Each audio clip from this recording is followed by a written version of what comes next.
Vamos começar então a nossa aula abençoada de hoje, dia 30 de julho de 2021, começando o nosso segundo módulo hoje, com a graça de Deus, né? Mais aprendizados para todos nós. E para a gente começar, vou convidar vocês agora a se sentar numa posição mais confortável. Enche o peito de ar e solta, respire fundo, traga sua mente para o agora, no momento presente. Feche seus olhos.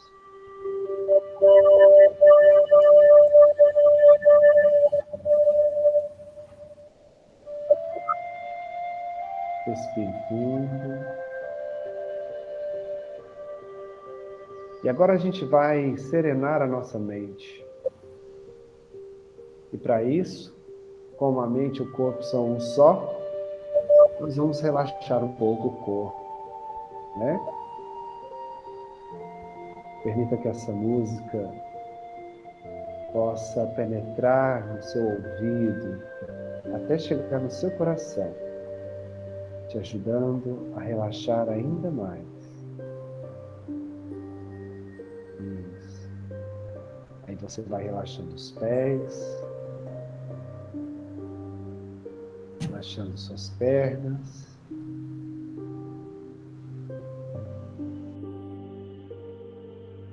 Relaxe os seus joelhos, suas coxas. Relaxe o seu quadril. Relaxe o seu abdômen. Relaxe o seu peito. Relaxe toda a extensão da sua coluna. Relaxe seus ombros.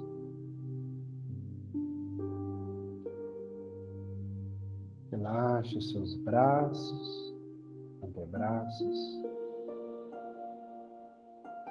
Relaxe suas mãos, cada dedo das suas mãos. Relaxe agora o seu pescoço, sua nuca. Talvez um leve movimento com a cabeça te ajude a relaxar ainda mais. Isso. Relaxe seu rosto, seus olhos, suas pálpebras, sua testa. Relaxe o seu couro cabeludo. Você agora está completamente relaxado, relaxada. Cada músculo, cada fibra, cada célula do seu corpo se encontram completamente relaxados.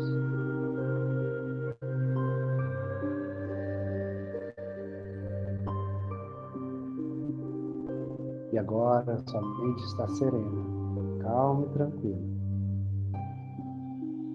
E você agora aciona dentro de você a gratidão. Você agradece por mais um momento tão especial, de grandes aprendizados. E agradecendo, você então acende a sua luz. Através da gratidão, você vai acendendo a sua luz dentro da sua alma, dentro de você, que vai crescendo, irradiando, expandindo. Quanto mais você agradece, mais essa luz aumenta, expande, e ela envolve todo o seu corpo, trazendo para você todos os recursos, além da gratidão, que você precisa agora. Recursos como atenção, concentração, tranquilidade, serenidade.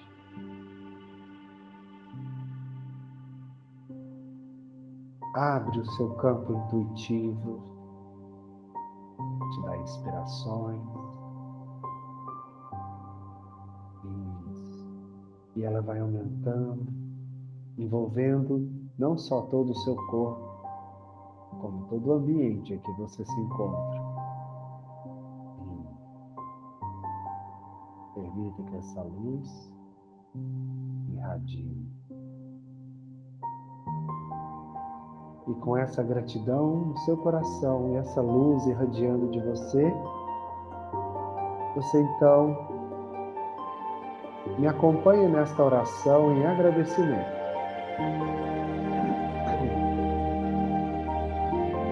Pai nosso que estais no céu, santificado seja o vosso nome, venha a nós o vosso reino, seja feita a vossa vontade, assim na terra como no céu. O pão nosso de cada dia nos dai hoje, perdoai as nossas ofensas, assim como nós perdoamos a quem nos tem ofendido. E não nos deixeis entregue às tentações, mas livrai-nos de todo o mal, que assim seja. Ave Maria, cheia de graça, o Senhor é convosco. Bendita sois vós entre as mulheres. Bendito é o fruto do vosso ventre, Jesus. Santa Maria, Mãe de Jesus, rogai por nós, pecadores, agora e na hora de nossa morte. Que assim seja. Respire fundo, enche o peito de ar e solta. E quando for confortável para você, você pode abrir os olhos. Muito bem. Agora estamos mais alinhados, mais conectados através da irradiação, né? Vamos dar início, então, ao nosso segundo módulo. Hoje, pessoal, a gente vai começar a falar sobre o desenvolvimento. No módulo 1, a gente teve as noções básicas, a gente entendeu a questão do padrão vibratório e a gente entrou no comportamento mediúnico, né? E através disso a gente pôde entender e compreender o quanto a mediunidade está diretamente ligada à nossa condição comportamental, ao nosso desenvolvimento moral, né? Os nossos hábitos, as nossas condutas, e também, claro, ao nosso conhecimento, à nossa cultura, né? Então, a gente fechou a questão do primeiro módulo falando disso, né? Entendemos a questão do padrão vibratório, que é importantíssimo. E agora a gente vai falar um pouco de como a mediunidade se desenvolve, né? De como buscar esse aprimoramento, né? Muitas pessoas, elas acreditam que praticar a mediunidade é simplesmente frequentar uma casa espírita, frequentar um local onde tem uma reunião espírita, onde ali, às vezes nem sempre é espírita, né? Tem outras religiões também que trabalham com a mediunidade, onde ali acontecem muitos fenômenos, né? Mas vamos lembrar de uma coisa muito importante, né? Apenas praticar por praticar não traz desenvolvimento. A gente chegou a pincelada nisso no módulo passado, né? Apenas frequentar uma casa espírita ou um centro, tipo seja de qualquer religião que trabalhe com mediunidade, não significa desenvolver, né? Desenvolver é muito mais que isso. Desenvolver está ligado com os nossos comportamentos, os nossos conhecimentos. E desenvolver a mediunidade significa nos desenvolver como pessoa. Então, exige devotamento, humildade, disciplina, trabalho, amor. tudo isso, né? Isso está intimamente ligado com a nossa reforma íntima. A gente vai falar todo o curso de reforma íntima. Vocês já estão enjoados de ouvir essa frase? Vocês podem acostumar, porque essa frase, reforma íntima, vai fazer parte do nosso contexto como um todo. Ela é o carro-chefe, né? Então, mediunidade se desenvolve quando se desenvolve o comportamento, quando se desenvolve a sua moral, principalmente a sua moral. E, é claro, a parte intelectual também, né? E, devido a isso, é uma coisa muito importante, inclusive a gente falou isso, né, no nosso bate-papo na aula passada. A qualidade do médium, a qualidade mediúnica é medida pela qualidade moral do médium. Ou seja, como que se pode entender um médium mais desenvolvido que o outro? Só porque ele tem uma mediunidade ostensiva? Ou seja, só porque ele consegue enxergar com muita facilidade o espírito, ou consegue ouvir, ou consegue sentir, ou os dois? Não. A qualidade mediúnica está intimamente relacionada com o comportamento da pessoa, com a sua condição moral. Então, pode ser que o médium ele tenha só a mediunidade de intuição. Ele não escreve, ele não fala, ele não ouve, ele tem a intuição. Mas se ele é um médium desenvolvido, no sentido essencial dessa palavra, né? Ele tem a condição de estar se conectando com os bons espíritos e trazendo sempre algo baseado no bem, fazendo ações de caridade, auxiliando e amparando a todos. Então,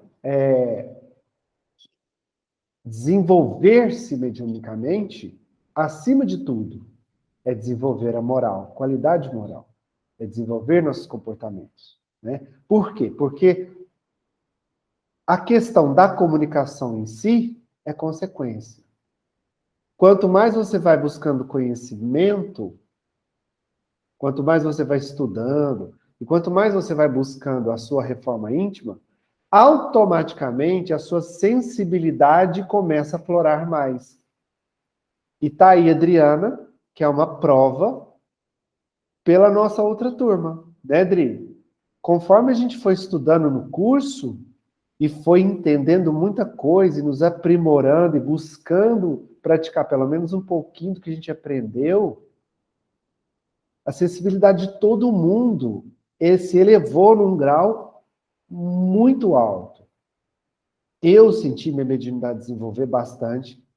Tem pessoas na turma que antes não sentiam nada, não ouviam nada, não falavam, que não via, não sentia, não ouvia, não tinha nada.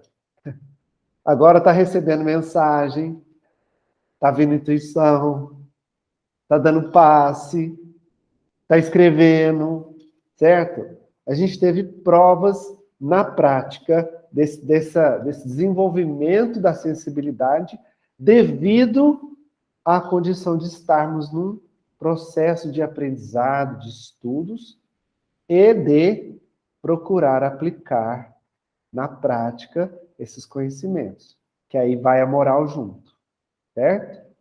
Então, isso é muito importante, né? Aí a gente tem aqui, ó, no livro Nos Domínios da Mediunidade, de André Luiz, no capítulo 13, ele nos traz essa reflexão. Não basta ouvir, não basta ver, ouvir ou incorporar espíritos desencarnados para que alguém seja conduzido à respeitabilidade. Gente, isso é muito importante. Para as pessoas que são leigas, que não entendem de mediunidade, acha que porque aquela pessoa ela tem condição de ouvir, ou ver, ou sentir, incorporar, escrever, né, psicografar, acha que o médium já é desenvolvido, só porque ele consegue ter acesso ao fenômeno. E aí vira joguete de mistificador, porque acredita em tudo que o médium fala. Tudo que o médium fala, ele acredita. Porque ele... Não, porque é os espíritos estão falando. Só que às vezes as pessoas desconhecem. E da mesma forma que no plano físico nós temos pessoas muito cultas e outras ignorantes, no plano espiritual é a mesma coisa. Assim como tem espíritos muito desenvolvidos, né? Mentores, espíritos amigos, tem espíritos inferiores, espíritos que ainda estão ignorantes também, espíritos que ainda não entendem muita coisa, espíritos que gostam de enganar, de ludibriar. Né? Então, não é porque o médium produz o fenômeno da comunicação com o espírito que ele está desenvolvido. Isso não significa nada. Por isso que ele fala que isso não é o suficiente para dizer que aquele médium é um médium respeitável, ou seja, confiável, se pode confiar em todas as comunicações que ele traz, né? Porque a gente aprendeu lá no primeiro módulo que tudo vai depender do quê? Do padrão vibratório, do aprendizado do médium, da cultura dele. O espírito se comunica usando os elementos, a matéria encontrada no cérebro do médium, ou seja, a cultura dele. E se ele está num padrão vibratório inferior, ele vai dar comunicação a quem? A um espírito superior? Claro que não. Entende? Então, não é porque o médium tem a sensibilidade de ver, ouvir ou falar, que ele pode ser respeitado na questão de uma mediunidade bem desenvolvida. Não tem nada a ver uma coisa com a outra. Né? Por quê? Porque muitas pessoas procuram fenômenos. Muitas pessoas vão nas casas espíritas e ela só quer isso. Ela só quer ver fenômeno acontecer. E aí, se chega lá, tá tudo quietinho, e não tem nenhuma algazarra, não tem ninguém dando show, aí fala, esses povo aí, não sei se tinha espírito aqui não, porque tá tudo tão quietinho, né? Vamos lá, Laura, vamos ver. Eu tenho uma dúvida, deixa eu ver aqui. Eu tenho uma dúvida, como o médium sabe que o pensamento é dele e não é de um espírito? Excelente pergunta. Excelente pergunta. A gente vai falar muito sobre isso ainda no curso. Só para dar uma palhinha para vocês entenderem, o médium só vai aprender a discernir se desenvolvendo. Só vai aprender a discernir conforme ele vai se melhorando e buscando a se desenvolver, e a sua sensibilidade vai aumentando. Aí ele vai começando a perceber as nuances, as pequenas diferenças de pensamentos. E ele vai entendendo ali, com mais facilidade, o que é seu e o que não é. Agora, dizer para você que o médium sabe 100%, 100%, 100% que não é dele, 100%, 100% que é, eu posso estar me enganando aqui. Eu posso estar me equivocando. É muito complicado eu dizer para você que um médium tem 100% de consciência do que é dele e o que não é dele. Porque é muito tênue, é muito, como é que eu vou dizer? É uma conexão que, às vezes, dependendo do nível dessa conexão, ela é tão sutil, ela é tão leve, que o médium, às vezes, não está percebendo, mesmo sendo um médium já com uma sensibilidade bem desenvolvida. Então, 100%, difícil de falar, mas com o estudo, com o preparo, com a reforma íntima, quanto mais a gente vai buscando conhecimento, quanto mais a gente vai buscando colocar esse conhecimento em prática, mais a nossa sensibilidade mediúnica vai aflorando. E aos pouquinhos você vai começando a discernir bem o que é seu e o que não é. Agora, uma dica para quem está começando. Pare e pensa se você poderia ter aquele tipo de pensamento. Por exemplo, uma coisa fácil de você discernir. Já viu quando você começa a entrar num conflito interno? O que é um conflito interno? Quando você pensa sobre algo e você tem dois pensamentos distintos. Tipo assim, um anjinho bom e um anjinho mau, sabe? Uma parte sua quer fazer, a outra parte sua não quer. Aí parece que você fica brigando na sua cabeça com você mesmo. Já aconteceu isso com vocês? Já? Eu não estou vendo vocês, eu nem sei o que vocês estão falando para mim. Acontece, né, Laura? Então, preste atenção, porque muitas das vezes esse conflito interno não é só você com você. Às vezes é você com o espírito. Porque como que uma pessoa teria dois pensamentos completamente contrários entre si? Então significa que um desses pensamentos não é seu. Então você está em conflito com o espírito que está ali tentando te convencer que aquilo é bom, você está achando que não é, ou vice-versa. Você está achando que não é bom e ele está achando que é.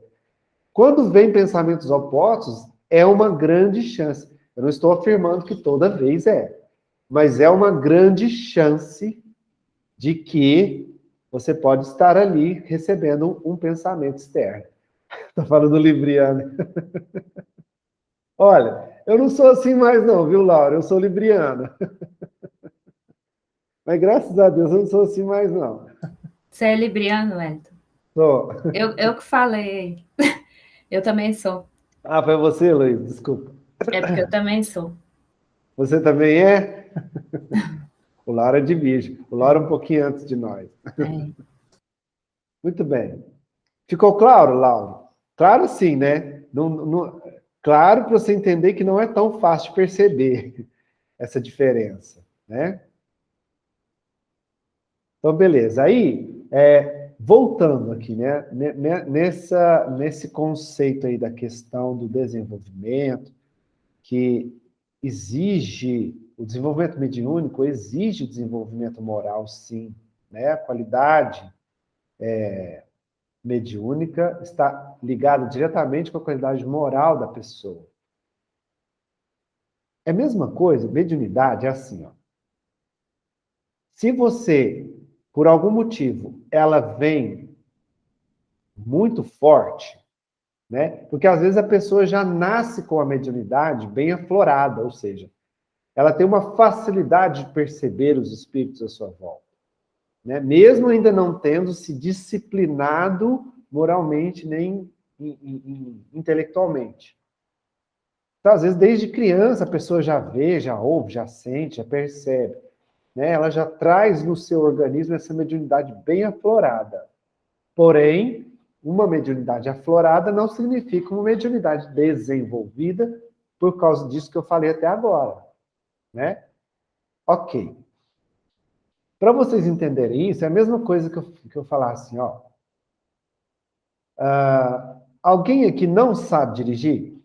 Levanta a mão aí quem não sabe dirigir. Quem não sabe dirigir? Mona Lisa. Mona Lisa levantou a mão. Ela não sabe dirigir. Então, é a mesma coisa que eu falasse. Mona Lisa, a partir de agora eu estou te dando uma Ferrari de presente. Só que eu só vou te dar a Ferrari com uma condição. Você entrar nela e sair pilotando. Para você sentir a máquina.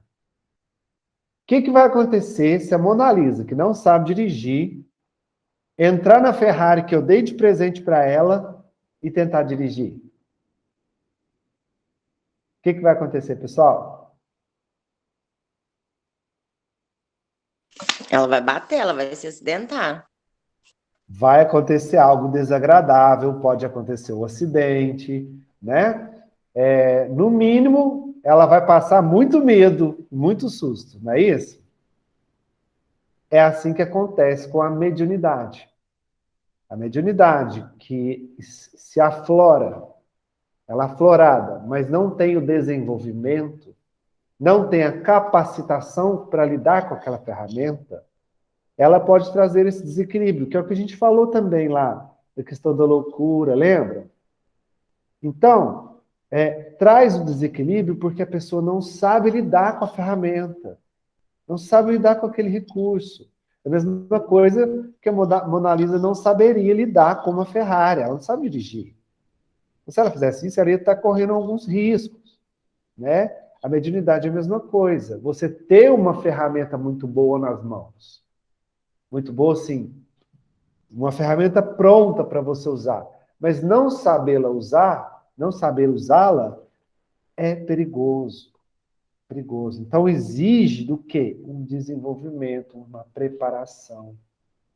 Então, quando a gente fala aí da questão dos fenômenos, né? Muitas pessoas vão nas casas espíritas só procurando fenômenos.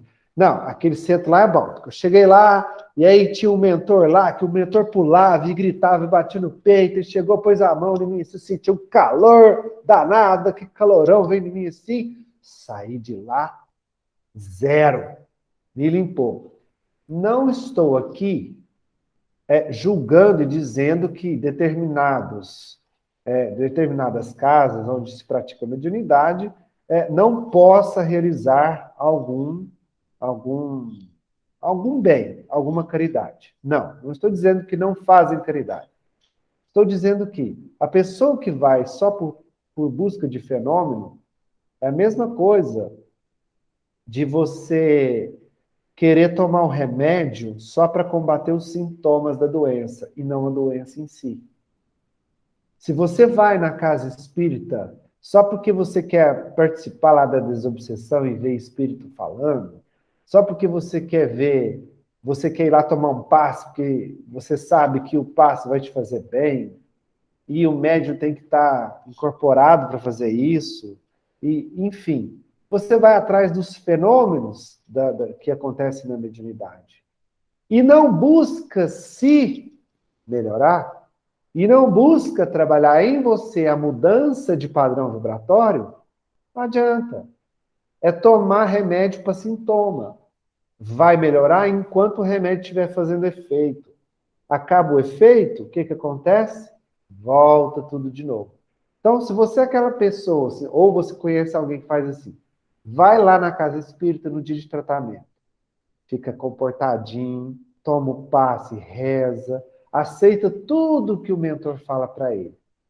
Sai da casa espírita, chega em casa e já chega brigando, xingando, já fica impaciente, nervoso, com raiva.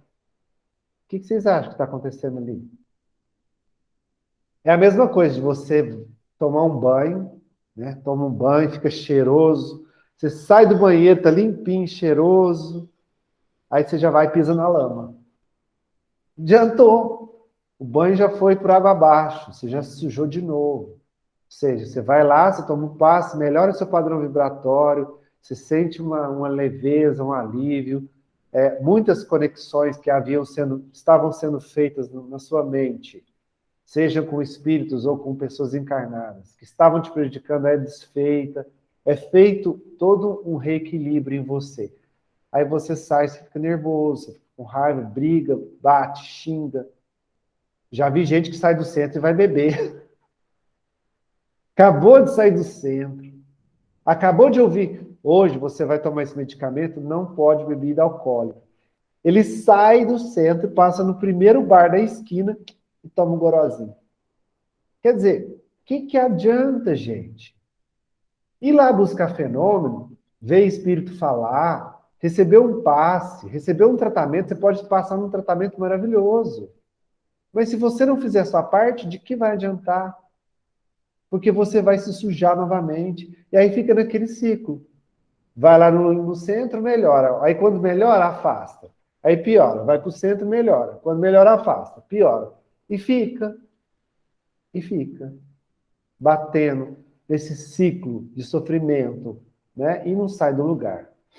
Então, o fenômeno da mediunidade, os fenômenos de comunicação que a mediunidade traz, são apenas consequência. O objetivo principal da mediunidade é a caridade, é o auxílio, é o amparo e é, principalmente, a automelhora, o autodesenvolvimento. Se eu vou me desenvolver mediunicamente, significa me desenvolver como gente, como pessoa, como ser humano, como Espírito eterno, Filho de Deus. É trazer em mim a humanidade e ser humano para com o próximo. Isso é desenvolver a mediunidade. É quando eu me desenvolvo internamente. Porque se eu quero oferecer para o outro o bem, o amor, e eu não tenho, como eu vou fazer? Mesma coisa que assim, suponhamos que eu não saiba dirigir. Aí eu vou chamar a Mona Lisa, que também não sabe, vou colocar ela dentro da Ferrari e vou falar, vem cá, Mona Lisa, vou te ensinar a dirigir. Só que eu não sei. Vocês acham que eu vou conseguir ensinar ela a dirigir? Por quê? Por que vocês acham que eu não vou conseguir ensinar ela a dirigir? É uma coisa que você não conhece. Porque você não pode dar o que você não tem. Você não tem como dar aquilo que você não tem. Então, se você é um médium que se desenvolve e entende que a mediunidade é caridade, você começa a buscar algo que você possa dar. Então, se eu quero oferecer o amor, oferecer o bem, eu tenho que buscar para mim primeiro, amar ao próximo como a ti mesmo. Então, quando eu busco me melhorar, eu estou indo lá beber na fonte, para que eu tenha dessa fonte a água pura para oferecer para o meu próximo. Desenvolver a mediunidade é isso. Desenvolver a si mesmo para ter o que doar para o outro. Aí sim, com todo esse embasamento, esse entendimento e essa busca contínua, aí sim, o fenômeno vai vir, os espíritos bons vão vir e vão me usar como um instrumento para oferecer o bem. É claro que nós não somos perfeitos e estamos longe de ser. É claro que, de um dia para o outro, nós não vamos nos tornar anjos, espíritos puros. Temos muito que desenvolver. Mas a questão é justamente a gente estar buscando, entende? É aí que está a palavra desenvolvimento. É aquilo que está em processo de aprendizado, em processo de amadurecimento, em processo de crescimento. Quando estamos buscando essa melhora, nós somos muito amparados e ajudados pela espiritualidade. E aí sim nos tornamos instrumentos imperfeitos, porém instrumentos melhores para oferecer o amor e a caridade para o próximo. Entenderam esse detalhe? É muito importante vocês entenderem isso. Porque senão vai pensar assim, vou esperar virar santo para fazer caridade, para fazer milagre. Não, eu não tenho que esperar virar santo para fazer milagre. Eu tenho que estar pelo menos no processo, no caminho, no aprendizado, que eu vou ser conduzido com a espiritualidade para fazer o bem, né? E a gente nunca se desenvolve sem conhecimento. Começa pelo conhecimento. Tudo começa pela cultura, pelo conhecimento, pelo entendimento do que esse recurso maravilhoso é capaz de proporcionar, chamado mediunidade. certo? Por isso que nós estamos nesse curso, para entender toda a grandeza da nossa mediunidade. É isso aí, lá. A gente vai superando as nossas dificuldades, as nossas imperfeições. Eu não gosto muito da... Eu, tá? Sou eu. Agora é o Wellington que está falando a minha percepção. Eu não gosto muito dessa questão de karma, sabe? Porque tem gente que tem uma visão deturpada disso. Porque acha que karma é algo que você veio, que você tem aquilo e aquilo vai te acompanhar para o resto da eternidade. Karma, algumas pessoas pensam que é isso, é algo que é uma dificuldade sua e que aparentemente nunca vai passar. Né? Eu prefiro chamar de expiações, que é aquilo que eu tenho que corrigir em mim. É aquilo que eu tenho, uma dificuldade que eu tenho, né? Algo que eu preciso superar, mas que eu tenho a capacidade, eu tenho inteligência, e eu vou buscar, através da fé raciocinada, a condição para superar. Entende? Porque karma parece que é intransponível, né? Nada na nossa vida é intransponível. Deus não coloca nada que não possamos superar na nossa vida. Os desafios que aparecem para nós, eles vêm para que a gente, justamente para que a gente os supere, para que a gente seja melhor, para que a gente consiga nos desenvolver. Isso é muito importante, né? A gente nunca pode falar, a gente estava falando na quarta-feira esse assunto, eu falei assim, a gente nunca pode dizer que uma pessoa é má, uma pessoa é vingativa, uma pessoa é orgulhosa, uma pessoa é imperfeita. A gente não pode falar assim, porque o mal não é para sempre. O mal é a imperfeição, ou seja, a ausência de bem. E conforme a gente vai desenvolvendo, a gente vai adquirindo luz, vai adquirindo bem em nós. E vai eliminando as imperfeições. Então, quando a gente elimina as imperfeições, automaticamente estamos eliminando o mal. Em direção ao bem, nós vamos eliminando o mal que há em nós. E o que é o mal? A imperfeição. O que é a escuridão? A ausência de luz. Escuridão, treva, é a ausência da luz. Assim como o mal é a ausência do bem. Então, eu não sou mal. Eu não sou uma má pessoa. Eu estou mal. Fulano está mal. Cicrana está vingativa. Porque ela ainda vai aprender, ela ainda vai se desenvolver e ela vai se livrar dessa questão da vingança. Aquela que é má, ela vai conseguir um dia, não sei quando, vai depender dela, a desenvolver o bem nela. E aquele mal que hoje habita no coração dela vai se dissipar. Isso vai acontecer com todos nós.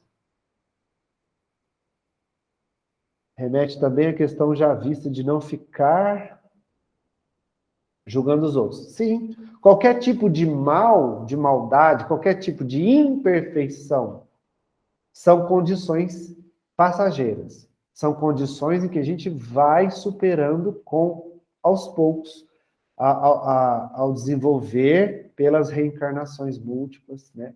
Porque nós somos meio preguiçosos, então nós precisamos de muitas e muitas reencarnações para desenvolver isso, né? Bom, por isso, entendeu? Por isso que eu não gosto muito da palavra karma, porque eu prefiro falar de expiação. É se desenvolvendo moralmente que a gente vai acendendo a nossa luz interior, dissipando as trevas, dissipando as imperfeições, dissipando o mal. Tá. Voltando à questão dos fenômenos, né? Aquele médium que não busca o seu desenvolvimento moral, e ele vai lá só por causa de fenômeno, eu vou porque eu tenho que trabalhar. Eu vou porque eu preciso trabalhar. Eu vou porque se eu não incorporar hoje, eu não sei o que vai ser de mim. Eu vou porque se eu não trabalhar... Gente, o médium só se equilibra com o desenvolvimento moral e intelectual. Só através do estudo e da prática do estudo que ele vai se equilibrando e se desenvolvendo. O médium que fala assim, estou muito tempo sem trabalhar e estou muito carregado, preciso trabalhar. Não, ele não precisa trabalhar, ele precisa de fazer um tratamento espiritual. Porque é verdade, o médium ele é uma luz na escuridão, ele atrai muitos espíritos para ele. Só o fato de ter uma mediunidade mais forte, ele já automaticamente está atraindo para ele vários espíritos. E também tem a questão da conexão vibratória. Então, ele sente mais essa presença. Como ele tem a mediunidade mais sensível, ele sente mais a presença desses espíritos. E ele se sente meio que sufocado, desgastado. Ele percebe essas conexões. Às vezes até intuitivamente. Então, ele sente que ele precisa logo de procurar uma casa para se aliviar, para desfazer algumas dessas conexões que está com ele. Mas isso não é trabalhando. Se ele está desequilibrado, vocês acham que ele vai trabalhar? Se ele está desequilibrado, você acha que ele vai ter condições de entrar em sintonia com o mentor para poder fazer caridade? Ele não precisa trabalhar. O médium que está sobrecarregado precisa de tratamento. Ele tem que procurar a casa para fazer um tratamento espiritual, para tomar um passe, para se reequilibrar primeiro, para depois desse tratamento, ele se encontrar na condição de começar aos poucos novamente trabalhar com a sua mediunidade. Tá? Então, essa história de médium falar assim, estou carregado, preciso trabalhar, não cai nessa, não. Todas essas concepções vulgares que os médiuns têm nas casas espíritas, né? Estou carregado, preciso trabalhar, preciso tomar um passe, precisa benzer, essas coisas. Isso aí não é... Isso é chamado, pessoal, de mediunismo. Hoje vocês vão entender duas nomenclaturas distintas. Mediunismo e mediunidade. Tá? Vamos lá. O que é o mediunismo? Olha só. Manifestações primitivas da mediunidade. Superstições, deuses, forças da natureza, práticas mágicas ou místicas, rituais diversos. Mediunismo, gente, simplesmente é tudo aquilo que se resume à prática da mediunidade sem a razão, sem o conhecimento. Por quê? Porque todos aqueles que praticam a mediunidade, mas não têm o conhecimento, eles se deixam levar por... Como é que chama mesmo? É atavismo, não é, Dri? Quando você faz algo que você ouviu falar que era assim, você repete, é atavismo, que chama, não é? Não. Isso, também assim, e também o conhecimento empírico. Vai se passando de um para outro um conhecimento que já existia anteriormente, sem embasamento científico. Isso. Então, é isso. Mediunismo é a prática da mediunidade sem a razão, sem o embasamento científico, sem o entendimento. Aí entra a superstição, certo? Aí entra... Tudo é Deus. Os deuses, antigamente, os povos antigos, né? Eles adoravam os deuses, né? Deuses da natureza, né? Deus do sol, Deus da selva, Deus da chuva, Deus do mar, Deus do trovão, Deus disso, Deus daquilo, Deus do vento, né? A própria mitologia romana, a mitologia grega, trazem os deuses que eles cultuavam, né? Naquela época. Forças da natureza, espírito da selva, lendas, superstições, né? Rituais mágicos, né? Os alquimistas, aqueles que fazem magia, magia negra, rituais, todos os tipos de rituais. Falou que tem ritual em qualquer lugar. Tem ritual, é mediunismo. O espiritismo, a doutrina espírita, o cerne da doutrina espírita, não aceita rituais. Ela exclui rituais. Não é necessário nenhum ritual para se fazer a caridade através da mediunidade. Não precisa pôr pé no chão, não precisa vestir essa ou essa roupa, não precisa aquela imagem ou aquele adereço, não precisa... Ocorre, Laura, ocorre em várias religiões, mas o espiritismo, importante aqui, um detalhe, um adendo aqui que eu vou fazer um parêntese. Espiritismo, o nome espiritismo é a doutrina espírita codificada por Kardec. Quando alguém fala para você, ou se você fosse referir à doutrina espírita, quando você falar espiritismo, espiritismo é aquele que é embasado no Pentateuco de Kardec, nas obras kardecianas. Esse é o espiritismo. As outras religiões são outros nomes, né? Tem muitas religiões que trabalham com a mediunidade também, mas essas religiões não podem ser chamadas de espiritismo, tá? Tem as religiões africanas, né? Dos afrodescendentes, tem vários tipos de religiões que trabalham mediunidade, mas não é espiritismo. Pode falar, Heloísa.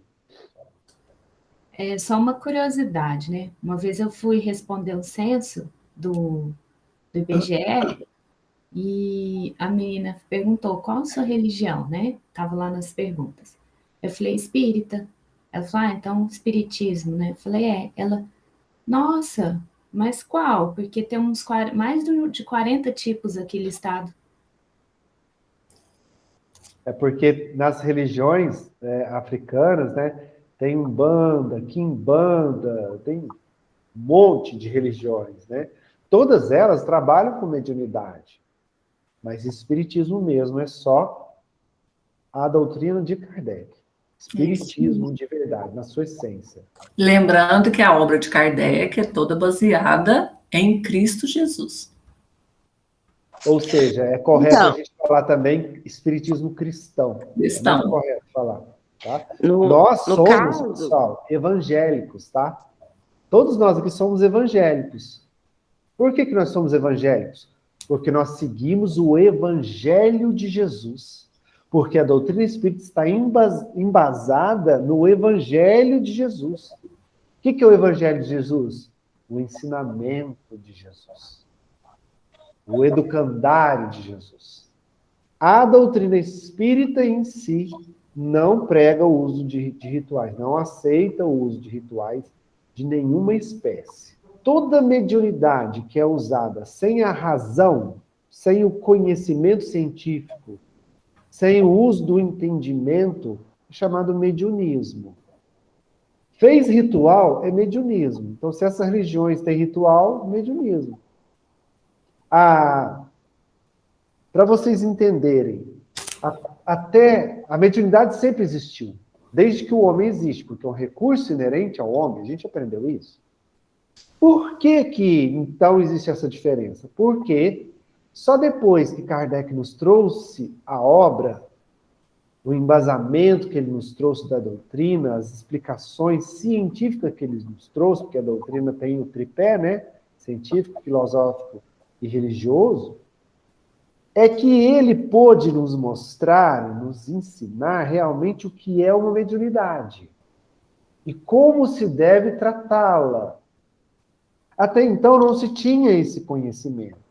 Até então se utilizavam de superstições, de misticismos, né? Igual está falando no slide aí, acreditavam-se em deuses, forças da natureza, coisas místicas, mágicas.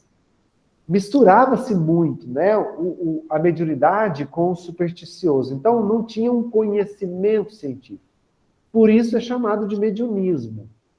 Mediunismo. Tem ritual, não tem muito embasamento racional, entendeu? Aí depois Kardec decodificou e nos ensinou. Tem um livro falando só disso, o Livro dos Médiuns, né? Depois que a gente foi entender com Kardec o que é mediunidade. O que a gente tem que entender aqui é o seguinte: Mediunismo é toda mediunidade sem entendimento, sem conhecimento. Tá? Todo aquele que pratica a mediunidade sem entendê-la, ele, na verdade, está praticando mediunismo. Né? Está achando que sabe o achismo? Eu acho que eu sei o que eu estou fazendo, mas não sabe, não estuda para isso. Por exemplo, você confiaria, você precisa fazer uma cirurgia de apendicite. Você confiaria a sua vida para fazer uma cirurgia, um médico que nunca estudou, só viu outros médicos fazendo perto dele? Você confiaria num médico desse? De jeito nenhum. Aí que tá. Como confiar num médium que não tem conhecimento? Né? Por isso que eu brinco sempre. O médium não estuda, corre. Então a Edna acha bom de eu falar assim, mas é verdade. Como que você confia o seu bem-estar? Porque ali está lidando com a sua saúde espiritual, com o seu perispírito. Como que você vai confiar isso para uma pessoa que não sabe o que está fazendo? Um cego no escuro.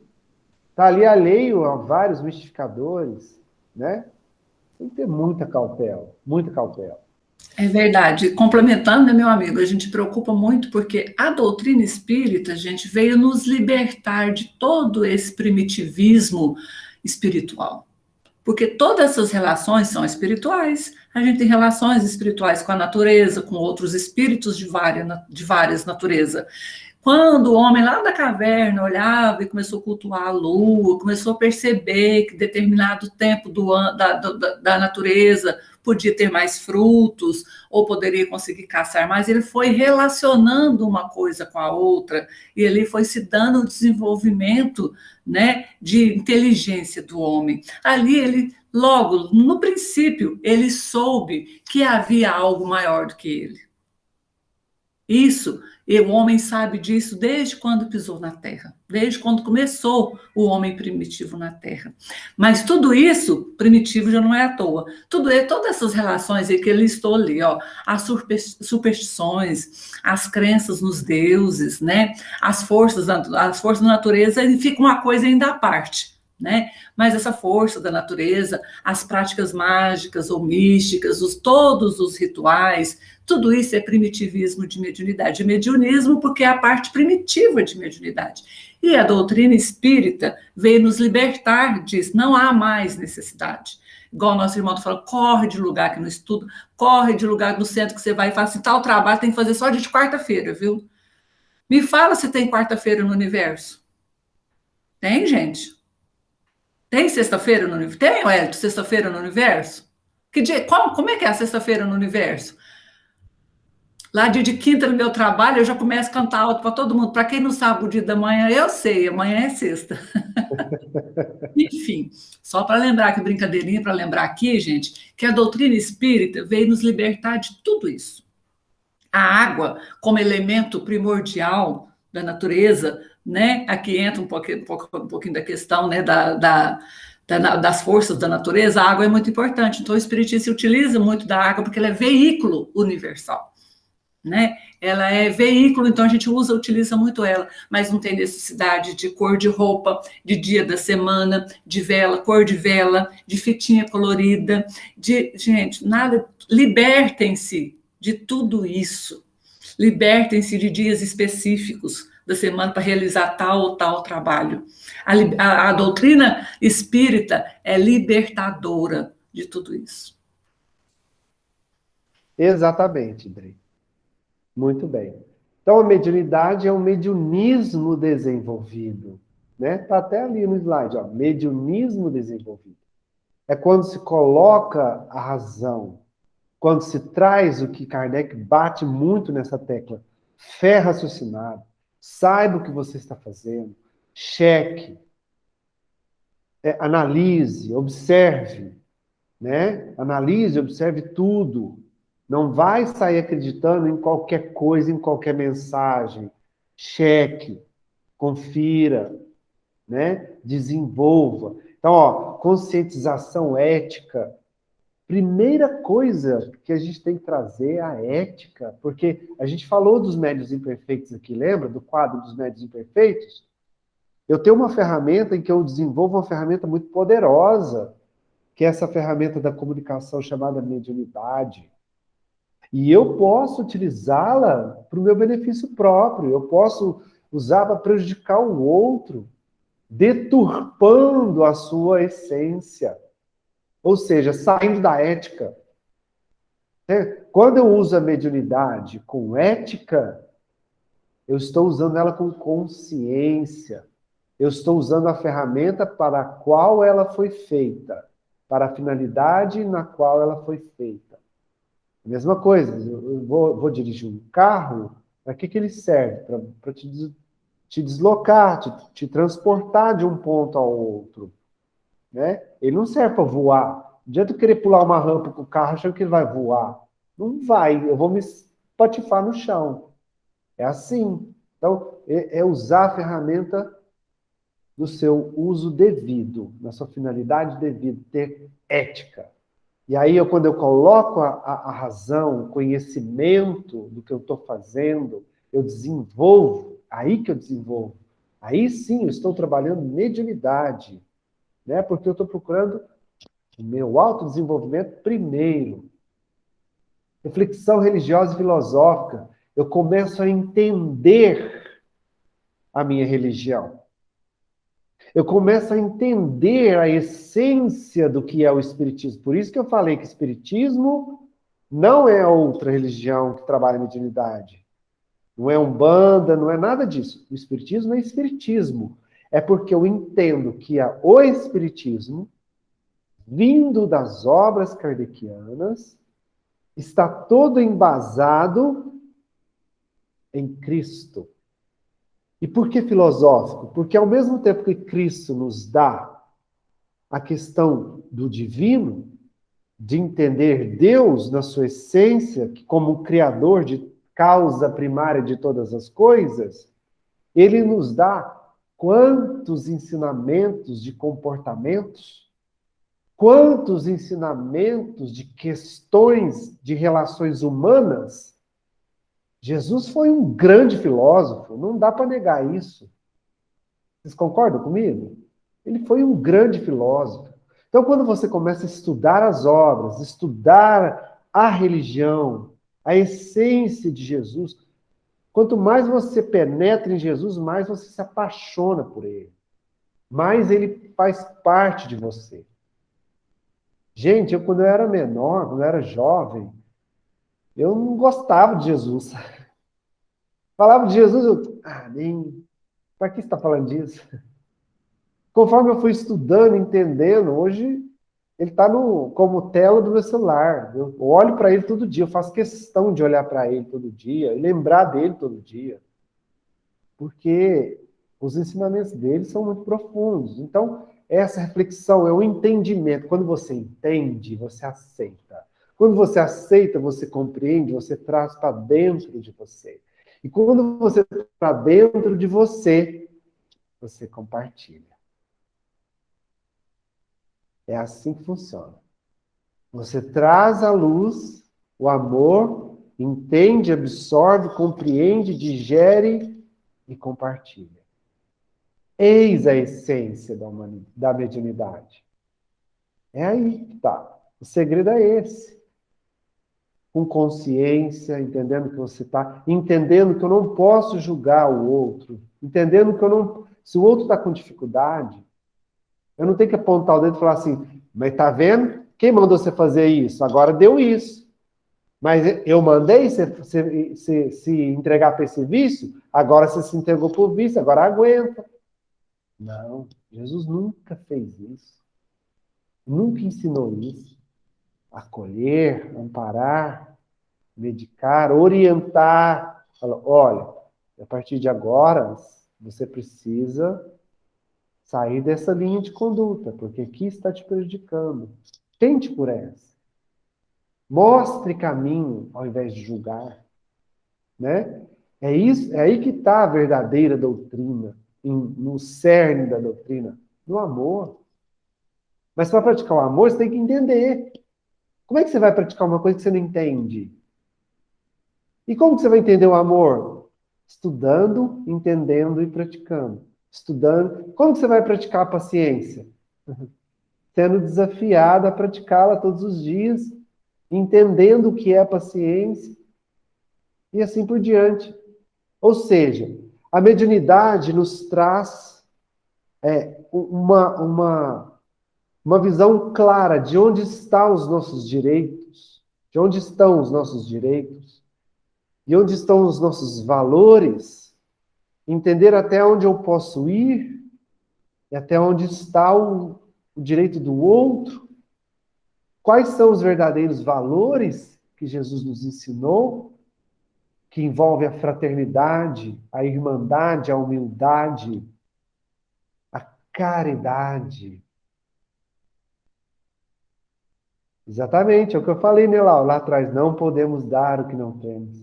Não podemos, né? E aí a gente entende que quanto mais eu me aprofundo e entendo a mediunidade como sendo parte de mim e que eu preciso me desenvolver para desenvolvê-la, e quando eu desenvolvo essa mediunidade e começo a espalhar o bem à minha volta,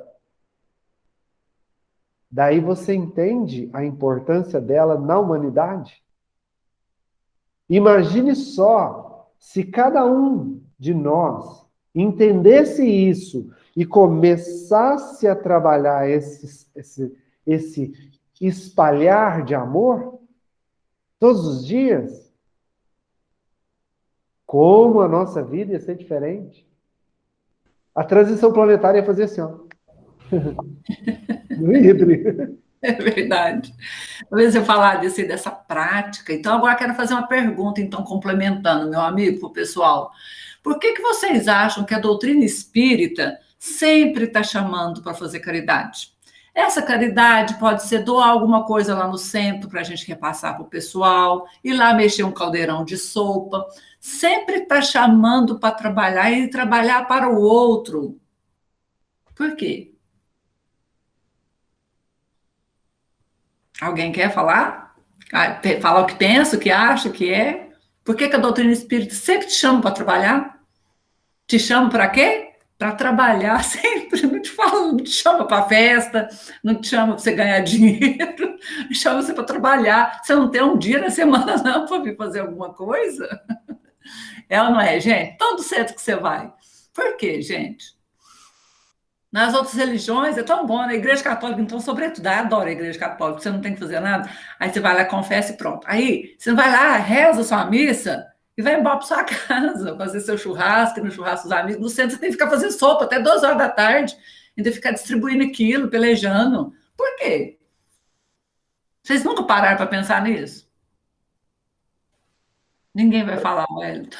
Prática, gente. Para colocar em prática, Do gente. amor, para praticar o amor, praticar o acolhimento, praticar a aceitação, na verdade, prática do amor ao outro.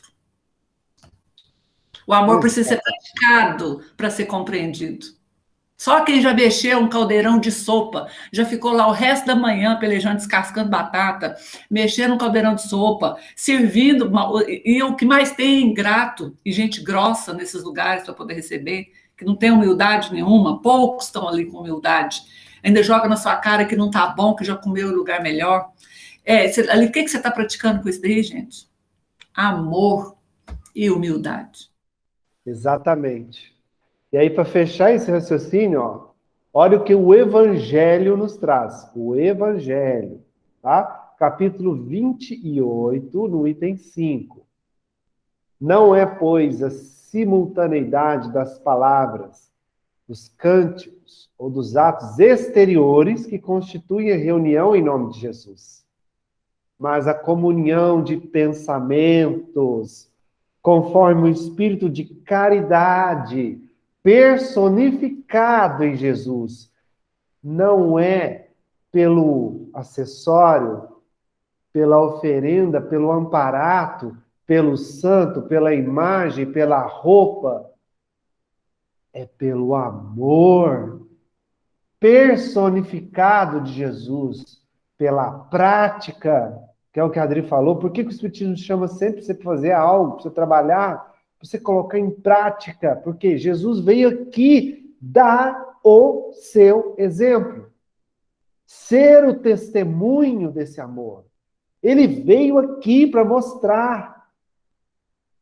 É na prática, em comunhão com o pensamento. É muito melhor quando eu levo o amor para alguém na sua mais simples versão, naquela palavra amiga e caridosa, naquela palavra que conforta o coração, independente se eu esteja bem vestido, mal vestido, descabelado, de chinelo, de terno, mas é aquela caridade que conforta, que lava a alma, aquela que levanta, que pega nas mãos e levanta a pessoa, e ela respira. Como seria bom. Imagina o quanto deve ser satisfatório você saber que alguém respira melhor porque você passou na vida dessa pessoa. Isso é a caridade personificada em Jesus. É quando você pratica esse amor. Para praticar o amor não precisa de nada, a não ser do amor, da vontade de fazer o bem. Não precisa de ritual, não precisa de nada disso. E é justamente aí, nesse ponto, que a doutrina, e por isso que a doutrina prega, que não precisa fazer ritual nenhum. Então, por que oramos antes e depois das reuniões, dos estudos, dos cursos? Porque é uma forma que temos de elevar o nosso padrão vibratório. Quando trazemos a oração não é ritual, a oração feita de coração não é ritual. Uma oração que você faz com a alma tem um poder gigantesco. E a gente vai falar sobre isso na frente. Lá na frente no curso, nós vamos entender tecnicamente como a oração funciona. Ela tem o poder de elevar o nosso padrão. Certo? Alguma dúvida? Todo mundo caladinho, né? Vocês estão caladinhos hoje, com essa aula deve estar Acho que eles não horrível. estão gostando da nossa aula, não. Não. Que é isso? Que povo calado. É porque tá muito frio mesmo. Que frio, minha filha! Frio não deixa falar? Tá frio demais. Bom, os médios iniciantes. Nós já batemos bastante nessa tecla da questão dos médios, lembra? Nós estudamos sobre a questão do tipo de médiuns, né? Aquela coisa toda. E os médios iniciantes têm toda uma questão de iniciar o trabalho, porque, como disse nosso amigo, a gente aprendeu, todos nós somos médios. Mas quando a gente fala está falando desse tipo de médio, que é aquele médio que vai iniciar os seus trabalhos, ou já trabalha há muito tempo e quer aprender sobre o assunto, que é aquele que tem uma comunicação mais estreita com o pessoal do plano espiritual. Eu gosto de falar muito isso com o pessoal do plano espiritual, porque espíritos somos todos nós mesmos, né? Mas com o pessoal do lado de lá, do outro lado. E tem vários níveis desse pessoal do lado de lá, né?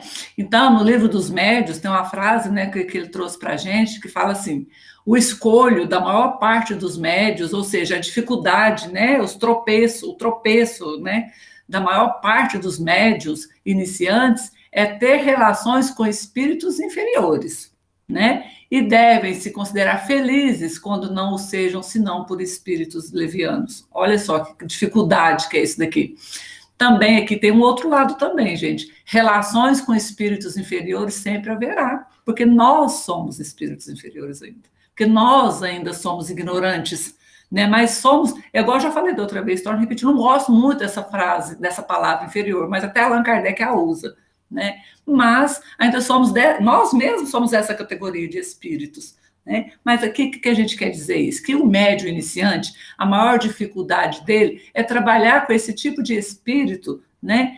E trazer para si grandes dificuldades, grandes enganos, né? Para si mesmo, ou para outros, ou para a casa toda. E isso é muito perigoso. Por isso que é tão importante estudar. Por isso que é tão importante vigiar, orar e querer saber, e querer fazer, e ter boa vontade, né? Porque senão a gente vai ficar muito difícil. E ele ainda arremata, dizendo que a maior escolha, a maior dificuldade, né, pela maior parte dos médios iniciantes, é ter essas relações com espíritos inferiores. Como não é possível não ter relação de jeito nenhum com espíritos inferiores, mas ainda deverão se considerar felizes quando não sejam, senão por espíritos levianos. Que quando é só os levianos, né, eles gostam muito de rir da cara da gente. A gente não falou lá dos espíritos mistificadores? Quem lembra? Quem quer aproveitar para comentar? Quem lembra da questão aí desses espíritos? Do tipo, os mistificadores, levianos, eles não estão nem aí com o efeito daquilo que dizem, daquilo que fazem, eles não se importam com consequências. Quem é que é leviano? De nós aqui, eu creio que mais ninguém. Mas quando é que a gente é muito leviano? Quem lembra? Quem lembra? Será que alguém aqui é tão velhinho que não lembra? Quando é que a gente é um pouco leviano? Quando a gente é jovem, adolescente, lembra? Por que o pai e a mãe da gente vivem brigando com a gente? Porque a gente é leviano. O que é ser leviano? É não se importar com as consequências daquilo que você está fazendo hoje. Quando a gente é jovem, né, gente? Lembra lá? Não sei se alguém ainda tem lembrança. Brincadeirinha, viu? Quando a gente é jovem, adolescente, a gente não pensa muito no que pode acontecer com aquilo que você está fazendo. Mas você não pensou, meu filho, que sua mãe fica tão preocupada. Eu quase morri de preocupação, você não pensou? Não, eu não pensei. Isso é leviandade. Mas é uma leviandade leve, tranquila, que vem, né, com uma coisa que não tem sensatez, que não está preocupado com aquilo. Agora, espíritos ou adultos levianos é uma outra categoria, né? É muito grave, né, você não prestar atenção nisso sem pensar em consequências para si e para os outros. Né? Aí ele traz, pode passar, meu amigo. Você quer complementar alguma coisa daí? Não, perfeito, Drico, perfeito. Pode continuar. Eu queria que se alguém quisesse complementar, o nosso amigo escreveu e não deu tempo de eu ler, desculpa, eu sou fraca nisso daí. O Hélio consegue rapidamente, eu não consigo, ainda mais que eu não enxergo direito. Não, Dri, eu só escrevi o que você falou. No dicionário, leviano é aquele que se comporta insensatamente, sem reflexão, né? Não tem, né? Isso, sem pensar, né? Só é igual eu falei, né? Por exemplo, quando eu dei o exemplo da gente quando é adolescente e jovem, você não faz por mal, você é leviano por conta da sua jovem mente. Agora, tratar com adultos levianos, espíritos que estão do outro lado, né? O pessoal do outro lado, leviano, é muito difícil, porque faz com maldade, né? Aí já vem uma leviandade já daquela que é mais difícil de você trabalhar.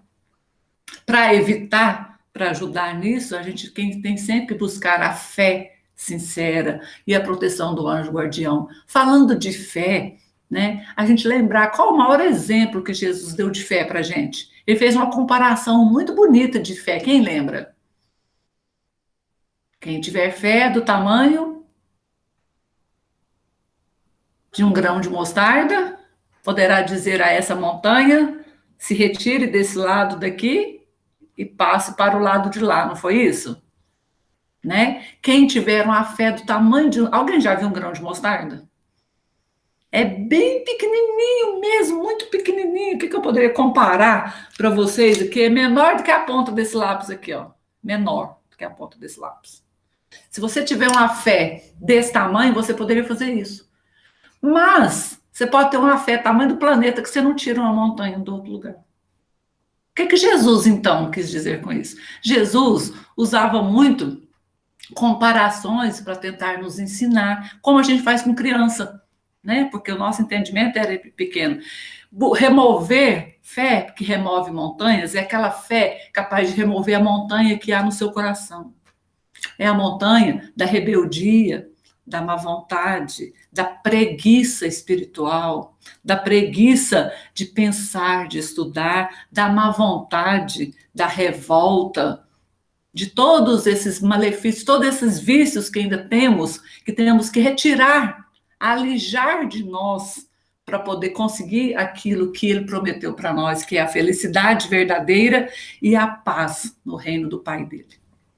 Né? Mas nós temos essa dificuldade, porque as montanhas que ele pediu para retirar são essas. E são essas justamente mais difíceis. Já tiramos montanha do lugar, passamos, furamos ela no meio, passamos estrada no meio, desmanchamos elas para procurar ouro, procurar... Já fizemos um punhado de coisa com a montanha, que Jesus falou, sem precisar do grão de mostarda. Mas a montanha que está erguida dentro do nosso coração, pela nossa ignorância e pela nossa teimosia, a gente não tira. Mas não tiramos porque ainda não quisemos. Porque todo o ensinamento para remover essa montanha já foi dado. Foi dado anteriormente, porque já é dado esse ensinamento há muito tempo, e Jesus veio, como nosso irmão explicando, sobre a personificação. Gente, vocês já pararam para pensar o que é a personificação do amor? Nada mais é do que Cristo. Se a gente fala tanto de amor e não consegue compreender, pensa, Raul Seixas também disse que ele viu o amor nascer e ser assassinado. Quem era que Raul Seixas estava dizendo? Jesus Cristo? Né? Pois eu vivi há 10 mil anos, eu vi o amor nascer e ser assassinado. Nós, né? Então, se a gente fala tanto de amor, né, e ainda não compreende, se você ainda não compreende sobre esse amor, estude Jesus. Leia sobre a vida de Jesus. Pare de ver Jesus como um ser extraterrestre, um ser que não existe aqui. Que Jesus era um homem encarnado, um homem que tinha carne e osso igual nós, que sentia fome, sede, calor, frio, como nós. A única diferença era o tamanho do coração. A aura dele tão gigante, ele veio dar para nós o exemplo de como amar. Amar é só aceitar as pessoas como elas são, não fazer julgamentos. Jesus podia julgar, o único homem nessa terra que pode julgar qualquer um de nós é Jesus. E ele não nos julga. Né? O único homem que nos amou, não porque somos amáveis, porque ele é o amor. Ele é a encarnação do amor. Pensa em algo assim, que você gosta muito, que podia se apresentar na sua frente, assim, materialmente, se você pudesse pegar. Amor? Então, Jesus. Agora, não dá para a gente pegar ele assim mais, porque ele já foi embora. Mas o exemplo dele deverá sempre ser vivo no nosso coração. Então, a fé, falei até demais, mas a fé é isso, gente. É segurar na mão de Jesus e falar, mestre, eu não te deixo, então assim sendo, o Senhor também não me deixa. Ele nunca deixa. Quando você acha que ele está longe, é porque a gente está numa outra vibração muito diferente daquela que ele propôs para a gente, daquela que ele ensinou. Se a gente está numa vibração diferente, você não consegue percebê-lo. Aí vem a questão da proteção do anjo da guarda. Como que você vai sentir o seu amigo espiritual, o seu amigo, aquele que te acompanha desde quando você nasceu, tratou lá com a espiritualidade superior? Gente, você sabe quem que é o anjo guardião? Aquele cara que... Como é que fala, Wellington, quando você dá seu nome para proteger alguém lá no banco? Como é que é o nome? Me fugiu aqui. Quando você... Fiador. Fiador, isso. Lembrei, bem lembrado. Desculpa, eu esqueci a palavra. O anjo da guarda é o fiador seu lá no plano espiritual. Ele falou assim, pode mandar, viu? Manda o Wellington lá, porque ele vai fazer. E assinou para ser o seu nome. Foi coitado de quem mandou aqui. Foi coitado de quem enfiou eu, fiquei até danado. Enfim, o seu anjo guardião, falando sério agora, seu anjo guardião foi um espírito um pouco mais já elevado que você moralmente, designado para acompanhá-lo nessa encarnação, para te ajudar em tudo que for possível, né? Sabe por que ele faz pouco? Porque você está em outra vibração. Agora a gente pode falar assim, né? Todo mundo já aprendeu o que é padrão. Agora é bom falar com quem sabe, né? Agora sim. Porque você está em outra vibração. Porque você, não estou falando você, estou falando nós de um modo geral. Porque eu estou na vibração da raiva. Porque eu estou na vibração da desconfiança, do medo, da falta de fé. Eu estou nessa vibração. Como que eu vou sentir o meu anjo guardião? Meu espírito amigo, meu bom gênio, meu anjo da guarda, como vocês querem dizer. Meu fiador. Quando a espiritualidade lá, que Jesus autorizou a sua encarnação, você só está aqui porque Jesus autorizou. Jesus confiou em você. Mas foi feito todo um plano pela espiritualidade maior, para que nós pudéssemos estar aqui como encarnados, para a gente nascer. Teve todo um trabalho de preparação e tudo, você falou que vinha. Aí chega aqui, eu não pedi para nascer. Eu falei, você não pediu mesmo, não, você implorou. Você implorou de joelhos para vir, para poder amar essas pessoas difíceis aí da sua família, que você falou que agora você iria amá-los. Você foi alertado sobre o vírus que ia chegar, que ia causar uma pandemia. Você foi alertado sobre tudo isso, você vai passar por isso, isso, isso e isso, mas tudo pode ser mudado conforme, né, a sua vontade. O seu livre-arbítrio será sempre respeitado. O nosso amigo ali, o nosso amigo Hélito estava ali explicando que tem uma dificuldade um pouquinho com a palavra karma, mas karma em sânscrito, na verdade, significa repositório de ações, tanto as boas quanto as más. Dele emerge o efeito na sua vida do que você já fez no passado. Então, existe lá, tá junto as boas e as más. Dependendo do seu livre-arbítrio, da sua vibração aqui, emerge. Existem karmas que são imutáveis. Por exemplo, eu não posso, se eu nasci sem as duas pernas, ele é imutável, né? Ele não pode ser mudado. Mas o karma que a gente muda é sempre das emoções. Por isso a gente usa as inteligências, né? Temos múltiplas inteligências. A gente utiliza, o Senhor permite essa dor para que possamos exercitar, fazer com que esse karma seja sempre mais positivo. Você já viu que umas pessoas sempre acontecem boas coisas na vida delas? Elas têm facilidade com negócios, as coisas delas deslancham. Eu conheço uma pessoa que foi roubada outro dia com 10 mil, mas ele já fez os outros negócios ali que já ganhou todo. Ele tem uma sorte que eu nunca vi daquele gente para ganhar dinheiro. Né? Trabalhando, né? Roubando, aí trabalha. Né? E, sabe, acontece um negócio aqui, fala, não, mas isso aqui vai dar, você faz outro negócio ali e ganha o dobro daquilo. Ele tem um karma bom nisso aí. Ele tem um karma ruim para outras coisas, assim é a nossa vida. Né? Então, esse repositório das nossas ações é onde fica a sétima consciência, a consciência laia. Isso já é um outro estudo sobre o budismo, sobre o nirvana, aquela coisa toda lá, mas tem tudo muito a ver, porque é uma base, né? Uma base religiosa onde foi fundamentado a questão do entendimento espiritual do ser humano. Né?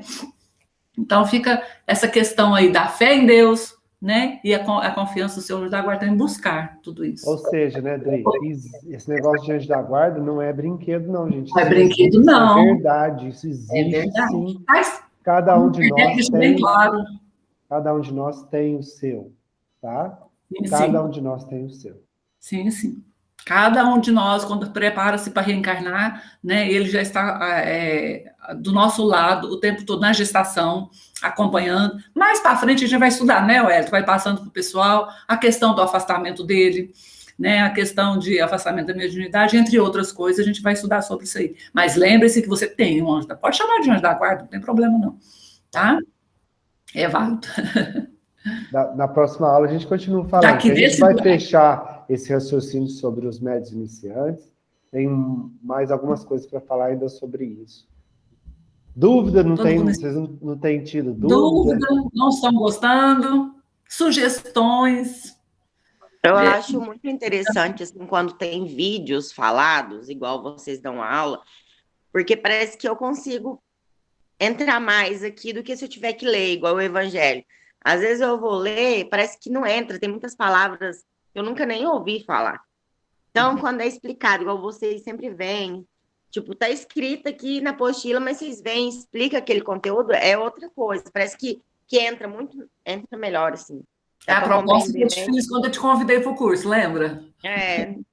Dá para compreender, assim, muito, vai fluindo, né? Ah, então tá bom. Então, se é assim, eu fico satisfeita. Era a minha preocupação. Eu te falar para você, né, Wellington, mais cedo, porque eu estou preocupada com a turma. Eles não falam nada, não conversam com a gente, acho que eles não gostam da gente, não, Wellington, só se gostam do curso. É porque é muito bom escutar, que não dá nem vontade de atrapalhar. Ah, então tá bom, coisa boa. É assim, eu fico feliz. Quando é auditivo, né, a gente consegue pegar melhor do que quando tá lendo, né? Verdade. Para algumas pessoas, sim. Eu vou explicar isso para vocês. É porque é o seguinte, a gente tem 3 sistemas de aprendizado. Que a gente absorve as coisas do mundo, né? A gente tem 3. Você tem, dentro dos seus 5 sentidos, né? você tem 3 sistemas que você entende e absorve o que está à sua volta. Visão, né? A audição e o sinestésico. O que é o sinestésico? Sentir, sensações. Dentro do sinestésico está tato, olfato, paladar. Então, o que acontece? Quando você está lendo, você está só usando um sistema representacional, que é o da visão, para absorver aquele conteúdo. Quando você está vendo um vídeo, a gente está falando, você está usando o visual, o auditivo, e dependendo do que a gente fala ou de algum assunto, te emociona. Vai no sinestésico também. Então, quando você está vendo alguém falar, você absorve 100% da comunicação, porque você está entrando nos 3 sistemas. Por isso que fica mais fácil, por isso que existe aula. Se fosse assim, todo mundo ia aprender qualquer coisa só lendo, entende? Não ia precisar ter faculdade. Mas por que tem faculdade? Porque precisa de alguém para te fazer você se apoderar do conhecimento, usando mais os recursos que você tem de comunicação. Entende? A neurociência explica isso. Eu, na minha época de escola mesmo, eu não estudava para a prova, porque eu tinha aula ali, eu prestava atenção, pronto, entrou aqui, perfeito. Se eu pegasse um livro, eu podia engolir ele, que nada saía. Mas se eu fosse naquela aula, pronto, a prova estava ótima. Aí na hora que você via a questão, você lembrava da aula da professora falando exatamente aquilo, né? Ainda mais quando tem pessoas que ensinam, parece que é um prazer, mas ensina brincando, ensina assim, aquilo ali entra na sua cabeça que nada mais tira. Não é aquele negócio, você tem que fazer isso, isso, isso. Não, é um jeito, sei lá. Tem pessoas que têm dom para isso, né? E eu consigo aprender melhor assim.